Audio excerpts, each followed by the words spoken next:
Olá, meu nome é João Vitor Nicolini, sou professor do Departamento de Engenharia Química da Universidade Federal Rural do Rio de Janeiro e hoje eu vou falar um pouquinho com vocês sobre a aplicação dos processos de separação por membranas para a remoção de microplásticos de águas residuais.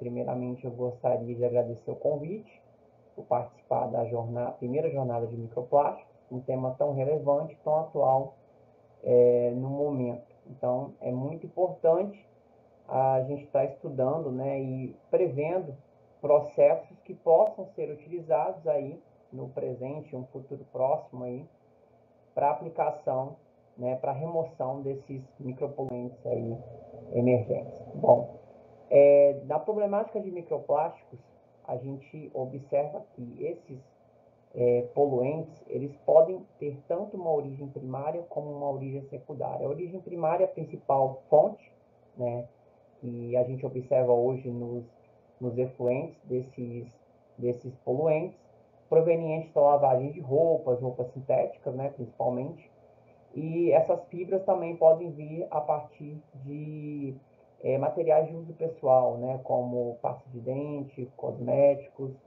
e também temos uma origem também grande, né, que é a partir da origem secundária, que seria a deterioração de resíduos plásticos, né, pela abrasão, pela biodegradação e a gente, até a obtenção desses materiais de tamanhos tão pequenos. Bom, esses materiais eles podem ser classificados tanto em microplásticos, que é a grande maioria que a gente observa hoje, que são materiais com diâmetro menor que 5 micrômetros, mas eles podem chegar a uma dimensão nanométrica por esses processos de biodegradação e abrasão, e aí a gente pode obter materiais em torno aí de 100 nanômetros, que também causam uma problemática ainda maior. Por quê? Esses materiais podem prejudicar a saúde humana de animais devido à obstrução do gastrointestinal. E um problema bastante sério aí e que está ganhando destaque seria a questão de serem vetores para metais pesados e componentes farmacêuticos. Por que esse nome vetor? Porque eles podem ser superfícies para absorção de metais pesados e esses componentes farmacêuticos que também são poluentes emergentes. E aí fica mais complicado a deterioração, né, e a remoção desses poluentes que já são complicados de se remover e agora associados aos microplásticos. Bom, por que eu trouxe isso, né? Essa visão geral dessa problemática? Porque isso tudo vai influenciar aqui nos processos de remoção, que seriam o quê? Nas estações de tratamento de esgoto e também de água, porque a grande maioria da água hoje que a gente consome, e em muitos países já tem estudos mostrando, e acredito que alguns colegas já tenham mostrado aqui em outras palestras, que já tem a presença desses microplásticos. Bom, os processos físico-químicos, eles conseguem remover até 25%, que são as etapas iniciais de tratamento, remove até 25% desses microplásticos, e posteriormente os processos biológicos, que seria a aplicação de processos aeróbicos e anaeróbicos, que conseguem remover até 75%. A gente consegue até uma remoção bastante alta, mas ainda fica aí 25% que pode estar causando, né, já são quantidades que já podem prejudicar a saúde humana de animais. A grande maioria dos processos de estações, né, aí mais em torno de 90% não tem tratamento final, não tem esse polimento final da água, o que com esse polimento final, tratamento final por processos oxidativos, por processos de separação por membranas que a gente está falando hoje, a gente consegue remover até 98% e até conseguir 99% dependendo dos casos. Então, seria o ideal que todas essas estações tivessem esse tratamento final. Então, aí já mostra a importância de se estar estudando um desses processos de tratamento terciário ou final, que seriam os processos de separação por membranas. Esses processos de separação, eles são empregados, né, na indústria, no tratamento de águas, né, e águas residuais, mas também são processos consolidados na indústria de alimentos e bebidas, na clarificação e concentração de componentes, né, alimentares, na indústria farmacêutica, na produção de fármacos e purificação de proteínas, e em outros processos industriais, como na indústria de petróleo, para obtenção, né, de tratamento de água na indústria de petróleo, remoção de componentes oleosos, produção de água de injeção, são processos bastante consolidados. Bom, e o que seria um processo de separação por membranas? Esse processo ele utiliza uma membrana que funciona como uma barreira seletiva. Essa membrana ela pode ter poros ou não, a gente vai estar vendo mais adiante. E aí a gente tem uma alimentação, que seria a alimentação onde tem os componentes que eu quero separar. Quem passa através dessa alimentação é conhecido como permeado, através da membrana. E o que fica retido é conhecido como o concentrado. Bom, essa fórmula de diferença elétrica, diferença de concentração, e com a aplicação dessa força motriz, é que a gente consegue estar removendo e separando os compostos de forma seletiva. Então, no nosso caso, nós teríamos uma alimentação com microplásticos, né, em concentrações aí baixas, e variando, né, pode ter variação de concentração, depende muito do ambiente onde é a fonte dele, e a gente conseguiria obter esse microplástico no concentrado, a ideia seria essa. E no permeado a gente conseguiria obter uma água ou um sistema aquoso livre desses microplásticos. Então a membrana ela funciona como uma barreira seletiva, que ela vai permitir que alguns compostos passem e outros fiquem retidos. Bom, existem dois tipos principais, que seriam as membranas orgânicas e as membranas inorgânicas. As orgânicas elas são de matriz polimérica e as membranas inorgânicas são as cerâmicas, metálicas, membranas de zeólita, e dentre esses tipos a mais empregada são as membranas cerâmicas, tá? Mas de forma geral são processos bastante interessantes, porque comparado a outros processos de separação, tem um custo energético menor, a gente consegue trabalhar com condições mais brandas de temperatura e pressão, consegue ter esse escaloramento num pequeno espaço e uma especificidade maior, porque são membranas que possuem uma camada seletiva.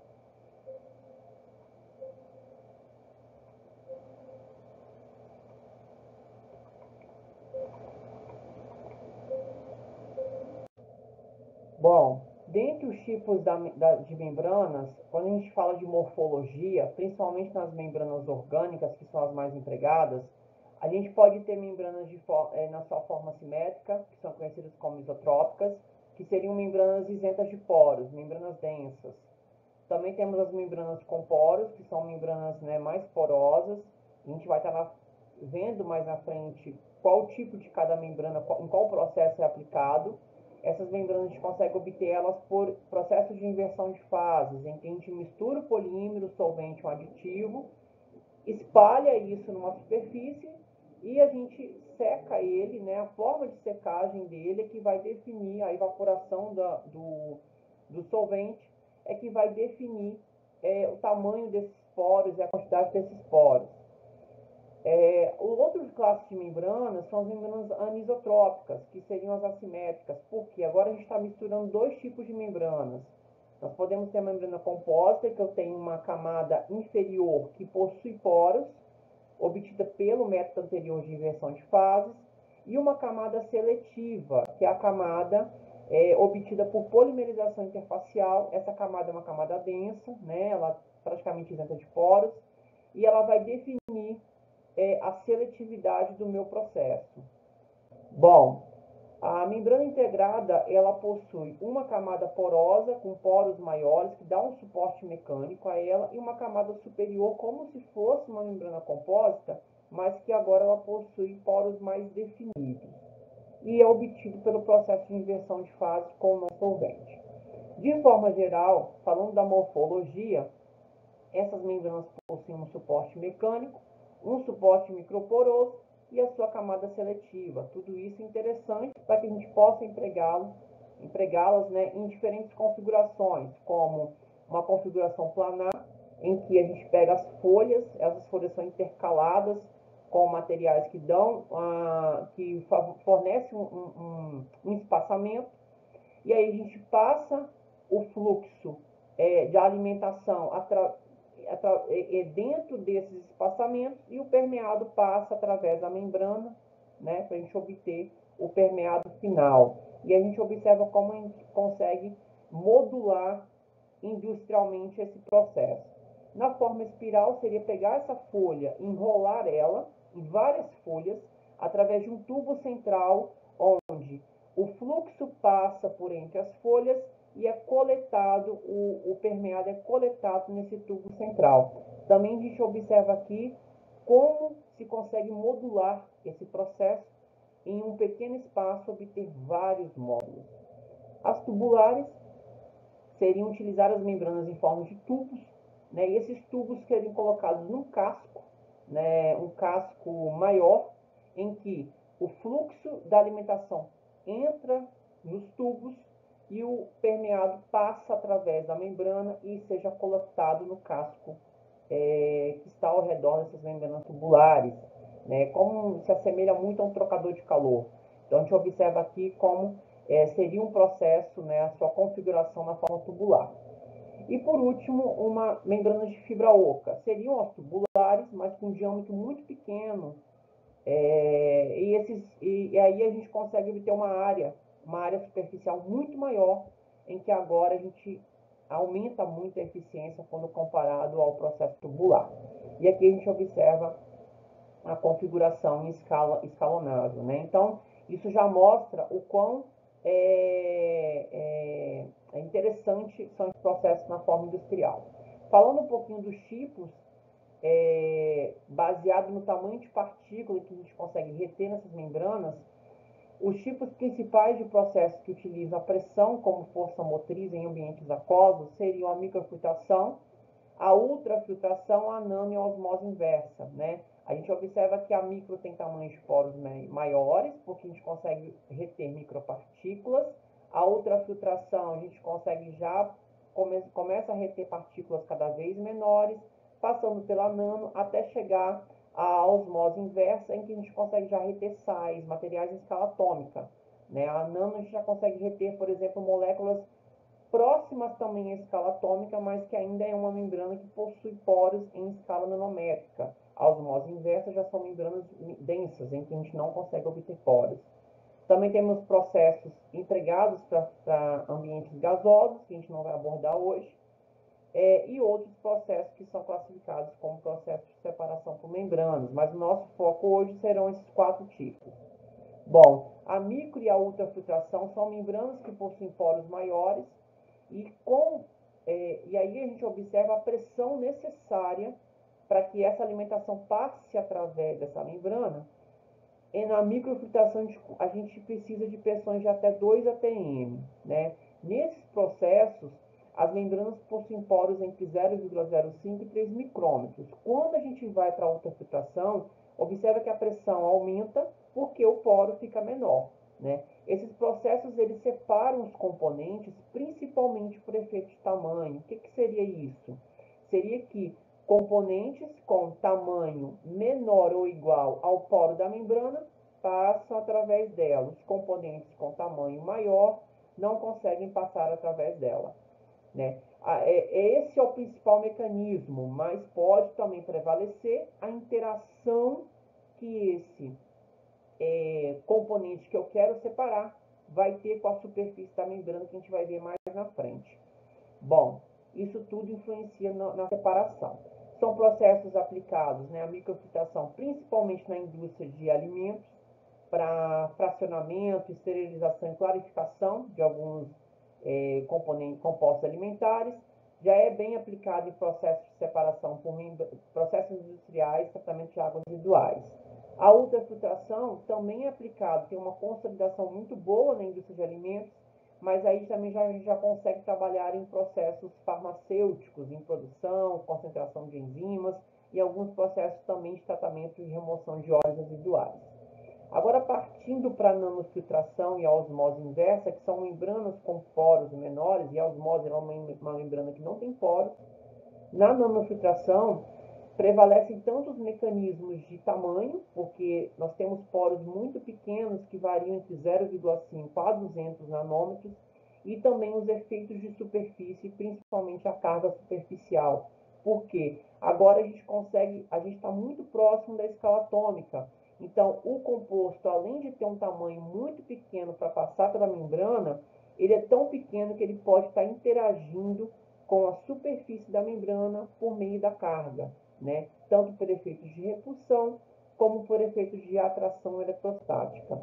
São processos bastante empregados em vários setores da indústria, e aí a gente observa que agora a gente consegue estar removendo compostos como metais pesados, como fármacos, que são moléculas, né, são moléculas, né, e aí a gente consegue também usar em processos de pré-tratamento da água para obter água potável, água pura, e também processos da indústria de petróleo para remoção de sulfato para água de injeção. Saindo da nanofiltração, a gente já chega na osmose inversa, que são processos que utilizam a membrana densa, uma membrana que não tem poros. Então, nesse caso,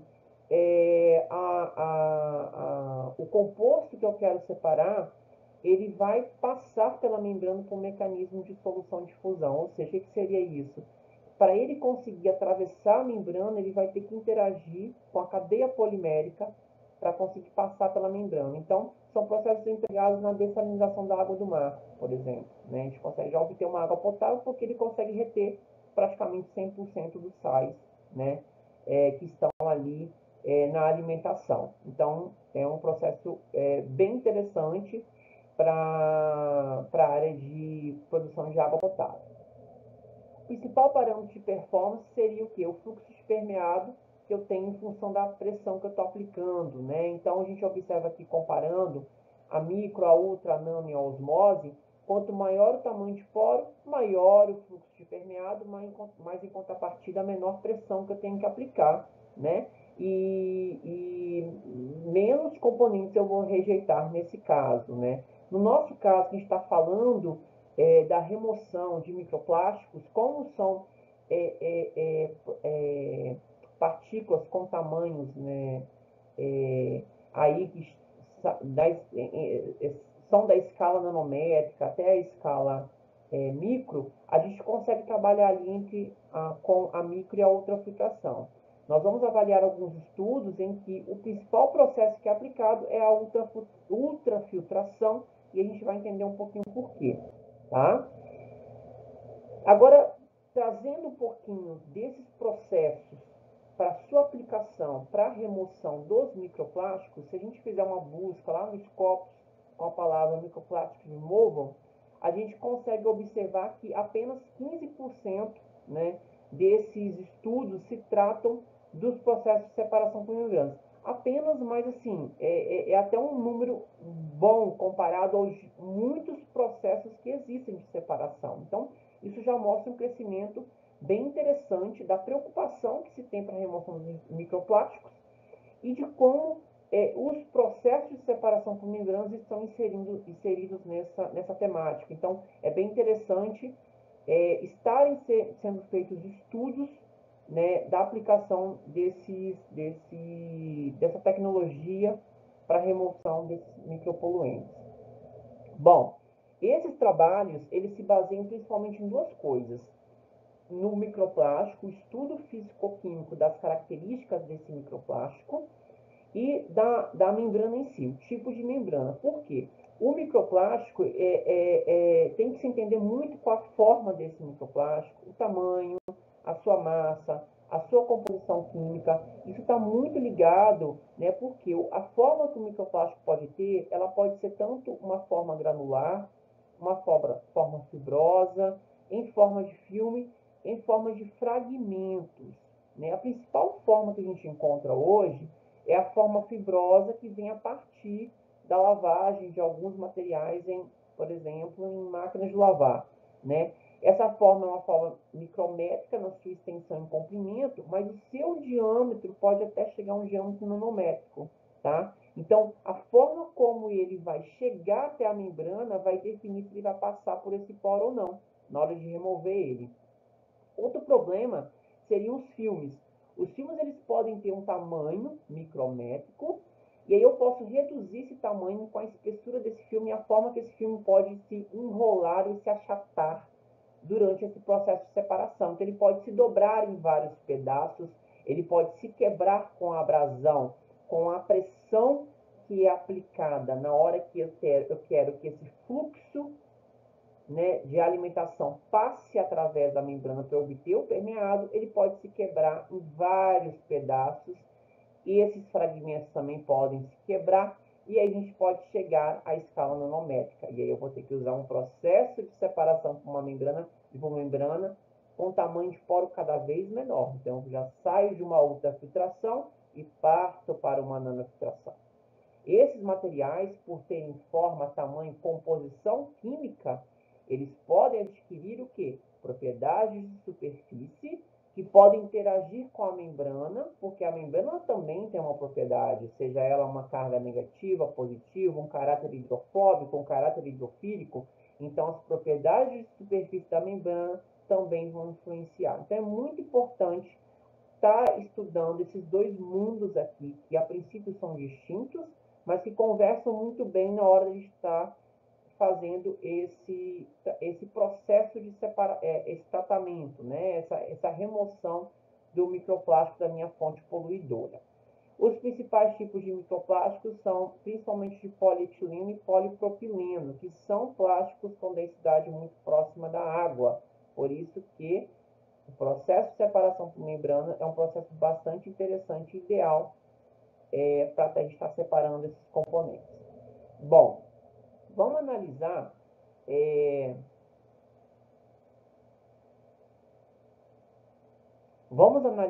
dois trabalhos na literatura que eu trouxe para remoção de microplásticos. Esse trabalho empregou microplásticos de polietileno com uma densidade muito próxima à água, né? Isso só enfatizando o que eu disse anteriormente, por isso que o processo de separação por membranas é bem interessante aqui.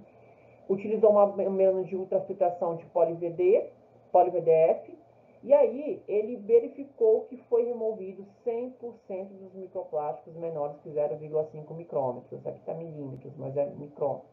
0,5 milímetros, desculpa.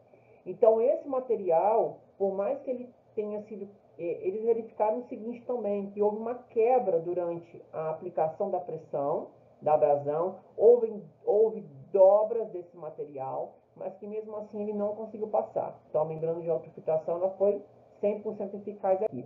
Mas teve um problema que foi o quê? A queda de fluxo do fluxo que o quê? O fluxo de água que passava pela membrana, que é o permeado, cai com o tempo. Isso é um problema que a gente enfrenta nos processos de separação por membranas, porque pode ter aqui a formação de uma camada, uma torta, que causa uma polarização de concentração, e isso eu vou estar obstruindo esses poros, certo?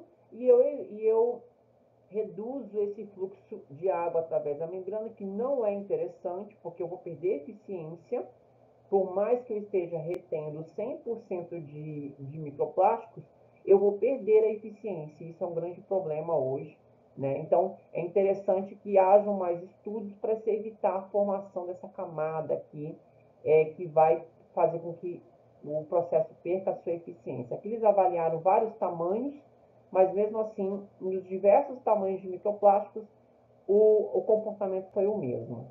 Esse outro trabalho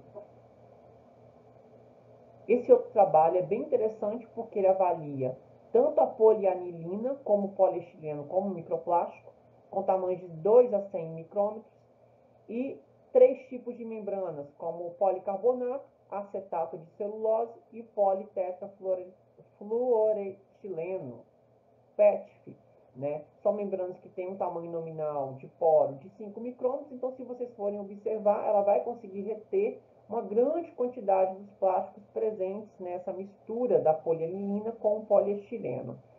Interessante porque eles avaliaram tanto o potencial zeta das membranas, então agora eles estão inserindo o quê? Esse comportamento de superfície, eles querem entender se a superfície, a natureza da superfície da membrana vai influenciar na separação desse microplástico. Avaliaram então o potencial zeta, né, para ter esse comparativo dos microplásticos e observaram que nas condições de água potável, que é um pH em torno de 7, a polianilina possui um comportamento hidrofóbico, porque ela não possui carga, ela possui uma carga, um potencial zeta próximo a zero, né, que é uma forma de inferir a carga de um material. Já o poliestireno, ele possui um potencial zeta negativo, então espera-se que ao se aproximar da membrana com carga negativa, ocorra o que? Uma repulsão eletrostática, né? Então, é interessante que a gente está verificando se, além do tamanho, a superfície vai ter influência nesse processo de separação. Então, é importante estar sendo feita essa avaliação. Por isso que o estudo físico-químico das características desses microplásticos é bem importante.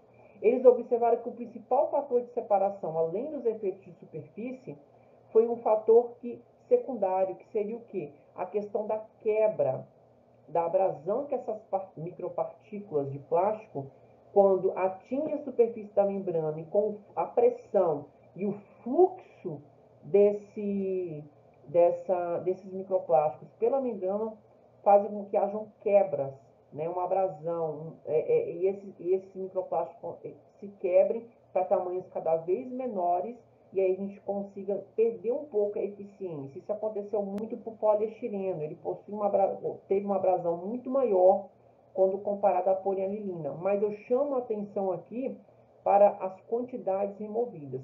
Por mais que tenha ocorrido esse processo de abrasão, que fez com que para o poliestireno tivesse uma redução maior na remoção, ou seja, mais poliestireno passou pela membrana quando comparado à polianilina, ainda assim a gente conseguiu remoções acima de 94% e para a polianilina em quase 100%, ou seja, muito bom e excelente para aplicações, né, aí para a gente estar conseguindo remover. A indústria, então, concluindo, a gente observa que a indústria de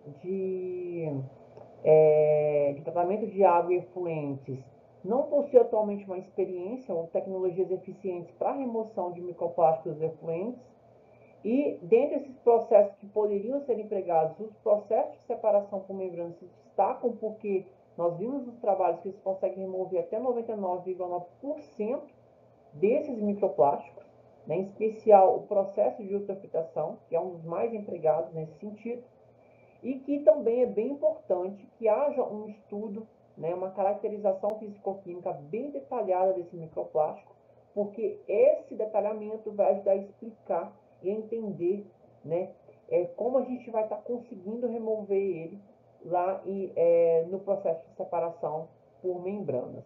Então, agradeço a oportunidade de participar. Meu muito obrigado e qualquer coisa podem me procurar para mais dúvidas.